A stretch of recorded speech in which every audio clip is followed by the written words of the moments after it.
NBA 2K26 has been out for over a month now, so I thought it's a good time to take a look at the game and see what are the 5 things that are holding it back from being the truly great basketball game.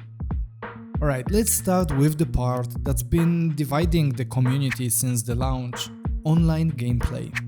This is one of those impossible challenges that developers are facing, balancing the gameplay and especially shooting so that everyone can enjoy the game.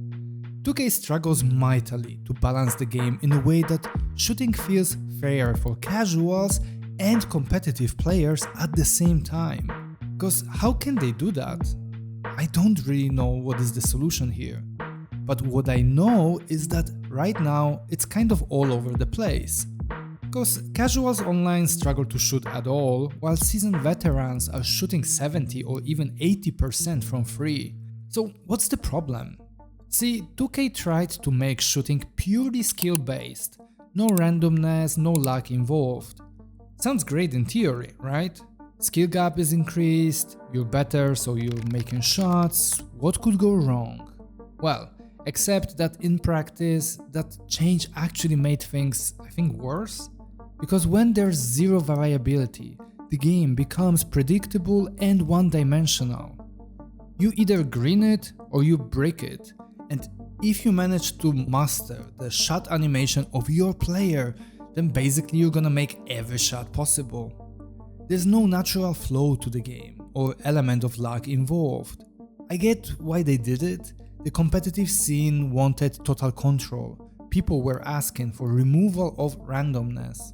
But you know, sometimes developers need to filter player feedback instead of just following it blindly. Like, it's fine to listen to players about what's wrong with your game, but not necessarily take their advices when it comes to how to fix those problems. Most players aren't game designers after all, we don't know anything about the development of this title. We think like hoopers, or end users or customers, not like people coding AI logic or shot variance systems, so we don't know how all those systems connect together. And we are also unable to foresee the consequences of such changes, as we can see with this particular issue.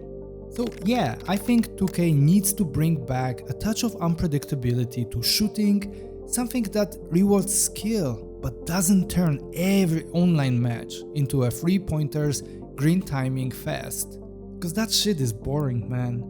Honestly, how fun is it when both teams shoot 80% from deep? And all they do is shooting 3-pointers non-stop. It stops feeling like basketball, it's just a mini game of timing bars while fading away. And that's super boring.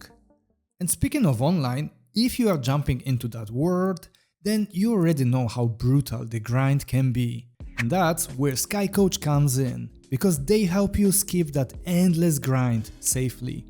SkyCoach offers boosting services to level up your overall rating, unlock badges, and even help you grab MyTeam coins so you can build your dream lineup faster.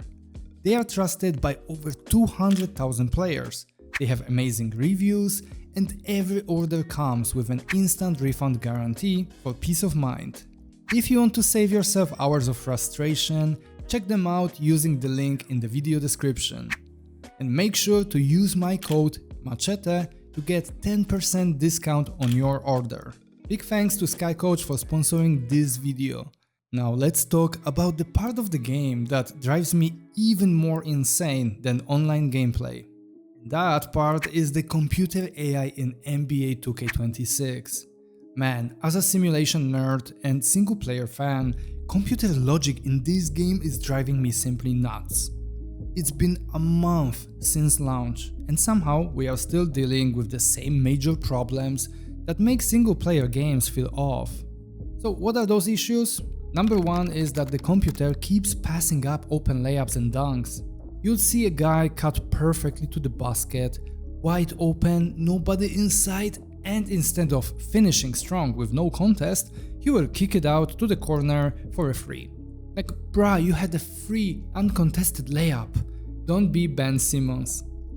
And you know, it's not even modern basketball, because even today's players take layups and dunks when they are available. It's just broken logic that makes matches feel super predictable and boring when you play longer the game and you start seeing those patterns repeating time and time again. And speaking of modern basketball, we got issue number 2. Every team runs 5 out.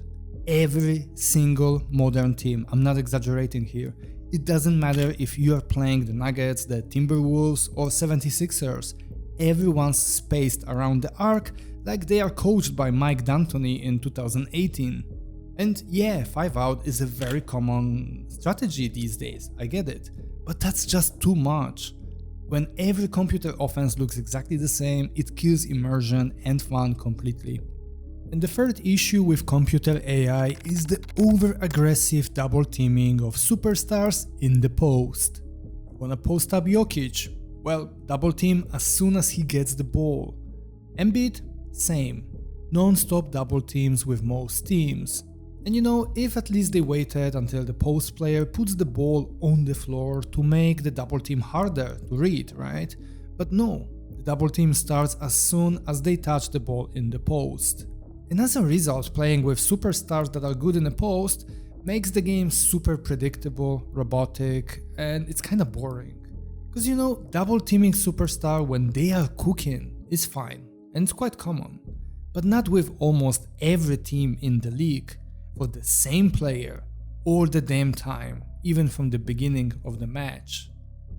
And when you combine all these 3 issues, the single player matches become quickly dull, especially the longer you play. And that's a pity, cause 2K26 could be so much more than it is now. Cause when it comes to many fundamental core designs of this gameplay, it's actually a really good game. And finally, the last 5th issue is that they need to bring back their focus on single player modes. And I know what you're gonna say, it's single player, so it's not gonna print microtransaction money for 2K, so why would they? But there's still active community of players who buy NBA 2K just for the offline experience. People like me and potentially you who want to sink into MyEra, season or a classic rebuild and never touch online. Because you know what's the crazy part? 2K already built the best single player mode in sports gaming history, MyEra. This mode is a masterpiece. It's basically basketball history in a video game form and it's glorious. And yet, at the same time, they've done almost nothing with it this year. Hell, they didn't really do too much last year either. Imagine how much deeper this mode could get if 2K just added a few quality of life features. Like, let us choose any starting year we want. 2K already has full draft classes dating back decades, right? So why not let players pick exactly where they want to start? Right now, you are locked into predefined eras. And yeah, they sound nice and yeah, you can work around it, right? With custom rosters and historical draft classes. But that's messy and it shouldn't be. And then there's the historical accuracy. We need more real player faces, more complete rosters, and better trade logic in sim mode. Sometimes you'll see completely wild trades or stat lines that just don't happen in real life. 2K clearly has all the tools and data. They just need to dedicate some attention to polishing this gem of a mode instead of letting it collect dust. Cause you know what? It's a damn shame, cause it's so damn good when it clicks. So yeah, that's where I am at with NBA 2K26 a month later. It's absolutely not a bad game, far from it actually, but it's a troubled one. And the worst thing is that every year I get bored of NBA 2K games faster and faster. There's just so much potential here buried under design decisions that just make you shake your head. If 2K would actually fix these 5 things, I believe that 2K26 could become one of my favorite NBA 2K basketball games of all time. But until then, it's just a love-hate relationship. Anyway, I'm curious to know what's the thing that pisses you off the most about 2K26 right now. Is it gameplay, AI, or something else entirely? Drop your thoughts below. Let's get some good points across, cause who knows, maybe someone from 2K will watch this video. Anyway, that's all from me today. Thanks for your time, and I'll see you in the next one.